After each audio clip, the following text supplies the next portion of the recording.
here with Michael. He is the executive chef of Aramark at Empower Field at Mile High. And you have so many amazing recipes, and you have another one for us today. This is the elote street corn, better known as Mexican street corn. Sure. So what exactly are we making? So it really is just kind of a roasted street corn to get that smoky flavor inside the corn, and then you kind of offset it with a lot of acid and richness. Yummy, sounds amazing. So what is the very first step that we need to take? So first off, you have to pick the best corn that you can find. So, if you can find local farmers that have some, or even, just in your local grocery store. Okay, so once we shuck the corn, then we're gonna put some vegetable oil on it. What do we do? So vegetable olive oil, kind of just give it a little bit of flavor, but it also kind of interacts with the fire and kind of gives it that nice char. Okay, so we're gonna put it on the grill for about how long? About 8 minutes, rotating about every 2 minutes. Okay, so eventually it's gonna come out looking like this, but let's be real, the best part about this street corn is the mayo that you put on top of it. So how do we make the mayo? So mayo is pretty straightforward. It's kind of a blend between I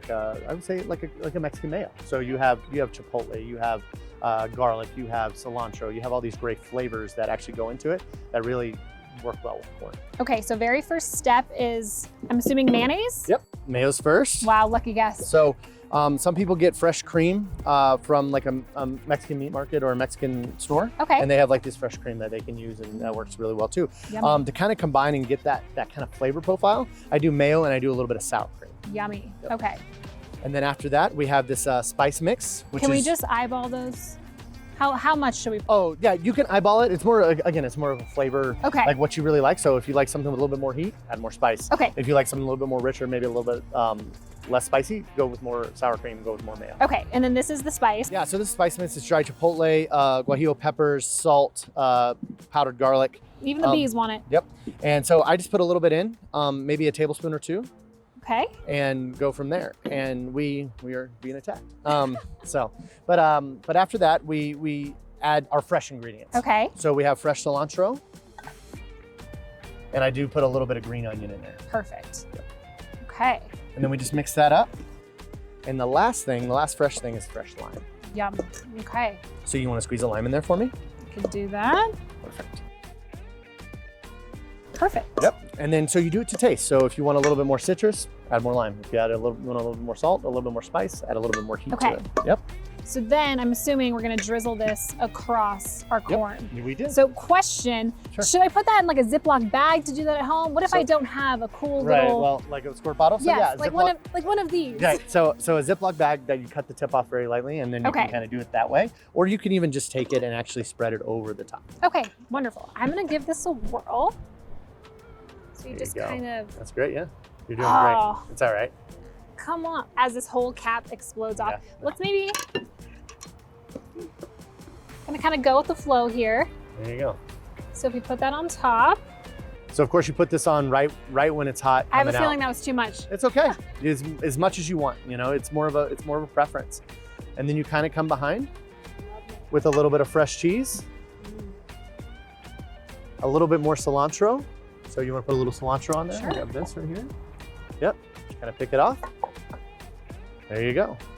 And then I always squeeze a little bit of lime and a little extra seasoning. Well, it looks beautiful. I'll tell you that much. A little bit of lime, and then I do just a little dabble, a little extra seasoning. And this is so easy to make on game day. How long, start to finish, does this usually take? With the mayo and everything, 15 minutes. 15 minutes. All right, you heard him. Chef Michael, thank you so much. We really appreciate it. I enjoyed it. Thank you, Alexis. Street corn, Steve. We got black and yellow on the field, black and yellow on the plates. It looks pretty tasty. You gonna make some when you go home? No. I'm going with the blue and orange. Steve, what can you eat that's blue and orange?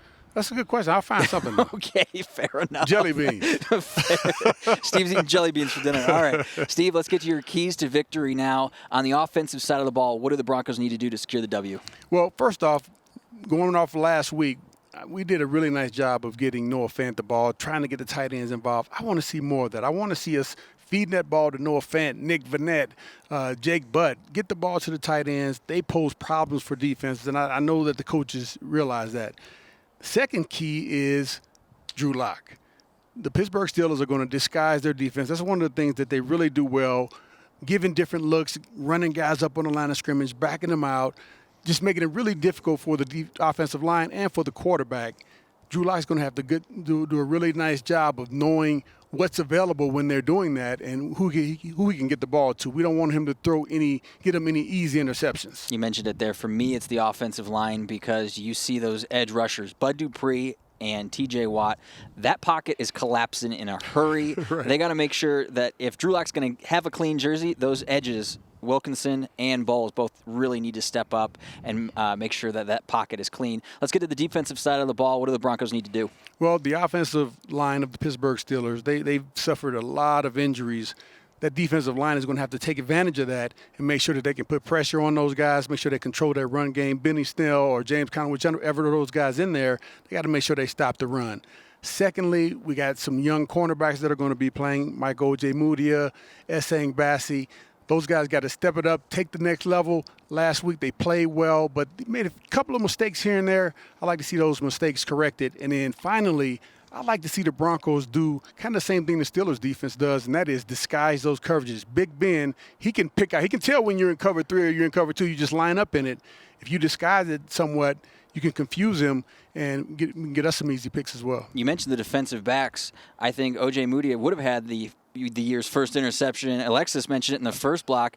If it wasn't for the Alexander Johnson penalty, you can't take penalties like that against the Pittsburgh Steelers. So my key to victory, no bad penalties, and get those turnovers that the Broncos so desperately want in 2020. That'll do it for us today on Broncos Weekend. Special thanks to Alexis Perry and Steve Atwater. I'm Matt Boyer. We will see you on Sunday, Broncos country.